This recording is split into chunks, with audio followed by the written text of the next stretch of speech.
After the Boston Marathon attack, the accused bombers allegedly shot a police officer and then later were involved in a carjacking.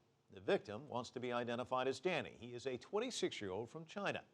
He told his story to a Boston Globe reporter. Earlier, I spoke to that reporter, Eric Moskowitz, about Danny's ordeal. He recounted the harrowing moments when Danny received a call from a friend and was ordered to answer the call, but not to speak a word in Mandarin.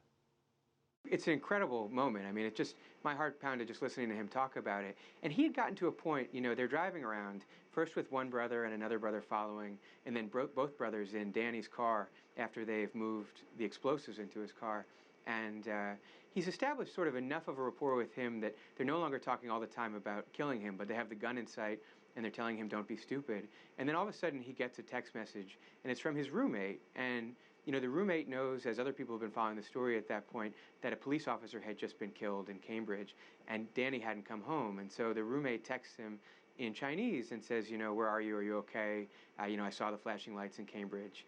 And so the older brother, Tsarnaev, takes Danny's phone, his iPhone, and asks him, do you have an English to Chinese dictionary app? And Danny says yes. And the brother taps out a message that says, I'm sick. I'm not feeling well, I'm staying with a friend tonight. And then when it spits back the Chinese characters, the older brother copies it, pastes it into the message, and sends it to Danny's roommate. And, Danny said the message was technically in Chinese, but it wasn't written the way he would write it. It wasn't, his voice, so to speak. So the roommate thought that was weird and texted him back immediately and got no answer. And then a couple seconds later, the roommate's boyfriend called, and there was no answer there. And they're waiting, and the phone rings again, and Tamerlan, the older brother, looks at Danny and has the gun and says, you're going to answer. If you say a word in Chinese, I'll kill you. And so Danny picks up the phone, and the roommate's boyfriend is speaking to him in Mandarin. And Danny normally would reply to him in Mandarin, and instead says in English, I'm not feeling well, I'm staying at a friend's, sorry, and hangs up. And Tamerlan says to him, good boy, good job. And Danny in that moment survives. And Tamerlan, at another point, early on in this episode, had come clean right off the bat that he had killed this police officer, didn't he? And that also must have been terrifying for him.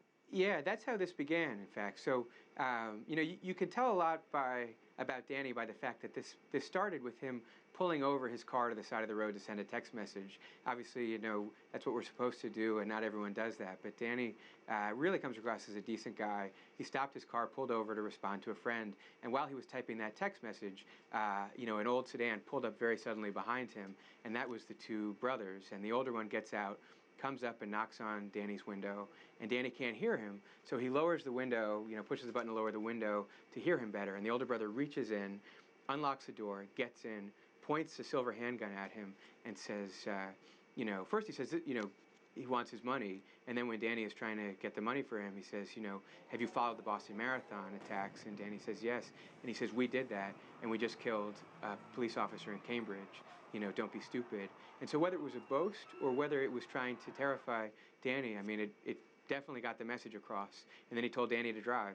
So he knew it was no ordinary robbery or carjacking, that these guys wanted to take him with them and wanted the car. Danny's mental state, as he's recounting this, he kept looking for opportunities to escape.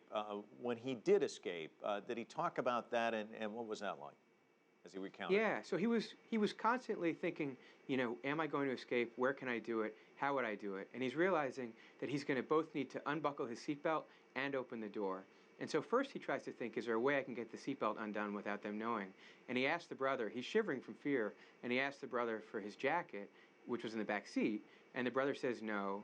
And but then he's shivering again, and the brother says he'll give him his jacket if he can demonstrate there's nothing in the pockets. And so he does, and Danny takes off the seatbelt, and he knows the brother is listening for him to buckle it again. And what he tries to do is buckle it behind him so it clicks, but so that he could jump out if he had to. And he sees and hears the older brother watching him saying, don't be stupid, buckle it the right way. And so he does, and he realizes that he's going to have to do it all at once, take off the seatbelt and open the door. And he gets that opportunity and seizes it when they stop at the gas station to get gas, and the younger brother has to go into the store to pay, leaving just the older brother guarding Danny.